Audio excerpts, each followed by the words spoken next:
Doctor রিজুর করা কুকীর্তির প্রমাণ ভিডিওতে তুলে নিল রানী। সম্পূর্ণ জানতে দেখতে থাকো। রানীর কাছে ফোন চলে এসেছে। রানী জানতে পেরে যায় জুনিয়র ডাক্তার রিজু ঘোষের বাড়িটা ঠিক কোথায়। এরপর রানী বলে, থ্যাংক ইউ, অনেক ধন্যবাদ। যখনই একটু রাত হয়েছে, বাড়ির সবাই ঘুমিয়ে পড়েছে, তখনই রানী ঘুম থেকে উঠে পড়ে। দেবুও ঘুমিয়ে পড়েছে। এরপর রানী আস্তে আস্তে উঠে তার পুচকুর সাথে কথা বলতে থাকে আর বলে, পুচকু, তোকে ভয় পেতে হবে না। তোর মা সমস্ত রকম প্রোটেকশন নিয়েই তারপর মাঠে নামবে। এরপর রানী সমস্ত প্রোটেকশন নিয়ে নিচ্ছে একটা চাদর আর টর্চ, যা যা লাগবে মোটামুটি সবই গুছিয়ে নিয়েছে। এরপরে রানী আস্তে আস্তে বেরিয়ে যাচ্ছিল। ঠিক সেই মুহূর্তেই দেখতে পায় পিঙ্কি বৌদি কারোর সাথে একটা ফোনে কথা বলছে, আর সেটা যে অনিশার সাথেই সেটা গেস করেছিল। এরপর অনিশা বলে, আমি ওকে ছাড়বো না। ও আমার বাড়িতে এসে আমাকেই থ্রেট করে গেছে। ও কি ভেবেছে ও এইভাবে পার পেয়ে যাবে? ইম্পসিবল, ওকে আমি ছাড়বো না। পিঙ্কিকে দেখে রানী তো লুকিয়ে পড়ে আর আড়াল থেকে পিঙ্কির বলা কথাগুলো শুনতে থাকে। পিঙ্কি তখন বলে, সত্যি কথা বলতে গেলে অনিশা, এই মেয়ের জোর আছে।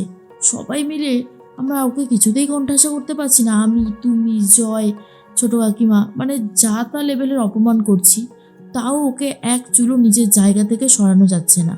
এই মেয়ের না দম আছে বলতে হবে। এর মধ্যে রানী মনে মনে ভাবে, পিঙ্কি বৌদি আর শোধরাবে না, এখনও সেই রকমেরই আছে। এরপর রানী আস্তে আস্তে বেরিয়ে যায়, বাইরে থেকে তালা দিয়ে যায় যাতে সে ঢুকতে পারে। চাবিটা কি করবে কিছুই বুঝে উঠতে পারছিল না। তারপর চাবিটা সাথে করে নিয়ে যাবে না রেখে যাবে বুঝতে না পারায় রেখেই চলে যায়। এর মধ্যেই শুক্লারও ঘুম আসছে না। শুক্লা ঘুম থেকে উঠে পড়েছে। আসলে শুক্লা একটা কথা নিয়ে ভাবতে থাকে, কারণ বিপাশা বলেছিল প্রত্যেক বাড়ি তো যখনই আমাদের পরিবারে নতুন কোনো অতিথি আসে একটা না একটা অনুষ্ঠান করা হয়, আর তুমি এসব আজকে যে কি শুরু করেছো আমি বুঝতে পারছি না। রানীর পঞ্চমৃত্য যে স্বাদটা দেওয়ার কথা সেটা তুমি না দিতে চাইছো কেন? কিসের জন্য? তুমি কি ভুলে গেলে সমস্ত নিয়মকানুন? আচ্ছা শুক্লা, নিয়মকানুন মানার আগে তো সবার আগে তুমি চলে আসো, তাহলে এখন কেন এরকম করছো? শুক্লা বলেছিল, কিন্তু দিদি, আমার মনের অবস্থা একদমই ভালো নেই। জয়ের অবস্থাও তো তুমি জানো, তারপরেও একটা অনুষ্ঠান করি কি করে বলো তো? বিপাশা বলে, মন ভালো না থাকলেও মন ভালো করার চেষ্টা করতে হবে। তুমি যদি বারবার একই কথা বলে যাও, মন ভালো নেই মন ভালো নেই, তাহলে কি করে হবে? আর সব থেকে বড় কথা, আমরা তো আছি, আমরা তোমার সাথে আছি। তুমি এগিয়ে যাও, তোমাকে অনুষ্ঠানটা করতেই হবে। মাধুরীও একই কথা বলেছিল। এই শুক্লা করবে না করবে না এরকম করতে থাকে, আর তার জন্য সেভাবে ঘুমও আসছে না, অস্থির অস্থির লাগে। এরপরেই শুক্লা ভাবে, কি যে করব, একটাবার দেখে আসবো মেয়েটা ঘুমাচ্ছে কিনা, আর নালে নাকি জেকে বসে আছে, বিশ্বাস তো করা যায় না। এদিকে রানী চলে গেছে ট্যাক্সি করে ওই বাড়িতে, অর্থাৎ ডাক্তার রিজু ঘোষের বাড়িতে। ট্যাক্সিওয়ালাকে বলে, দাদা আপনি একটু অপেক্ষা করবেন, আমি আবার বাড়িতে ফিরে যাব। ট্যাক্সি ড্রাইভার বলে, ঠিক আছে, আমি এখানে অপেক্ষা করছি। এর মধ্যেই রানী চলে এসেছে। এসে শুনতে পায় আওয়াজ, এখানে যেন সবাই মিলে নাচ গান করছে। এই আওয়াজটা রানী শুনে নিয়েছে। তারপরে যখন জানলা খুলে দৃশ্যটা দেখে তখন জাস্ট চমকে যায় আর ভাবে, একজন ডাক্তার এতটা কুকীর্তি কী করে করতে পারে। অন্যদিকে শুক্লা ঘুম থেকে উঠে পড়েছে, আর এদিকে রিতম কারোর সাথে একটা ফোনে কথা বলছিল।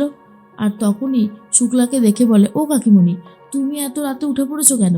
কাকিমণি বলে, একবার ওই মেয়েকে দেখে আসি ঘুমাচ্ছে কিনা। বলা তো যায় না, দেখা গেল রাত জেগে বসে আছে, ওর ক্ষতি হলে তো বাচ্চাটারও ক্ষতি হবে নাকি?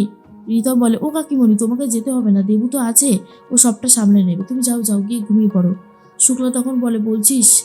ঠিক আছে, আমি বরং যাই। এই না রে রিতম, এসেছে যখন একবার দেখেই যাই। রিতম তো ভয় পেয়ে যায় আর ভাবে, সর্বনাশ, কি হবে এখন? এর মধ্যেই আস্তে আস্তে করে চলে গেছে শুক্লা ঘরে। সেখানে গিয়ে দেবু বলে, আরে কাকিমণি, তুমি এখানে?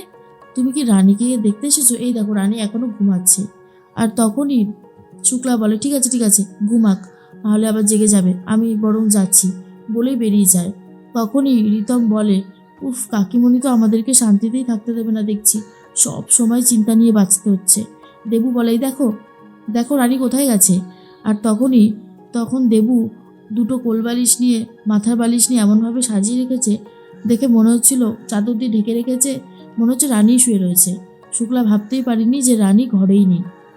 প্রীতম বলে, এই রানীটা আবার কোথায় গেল?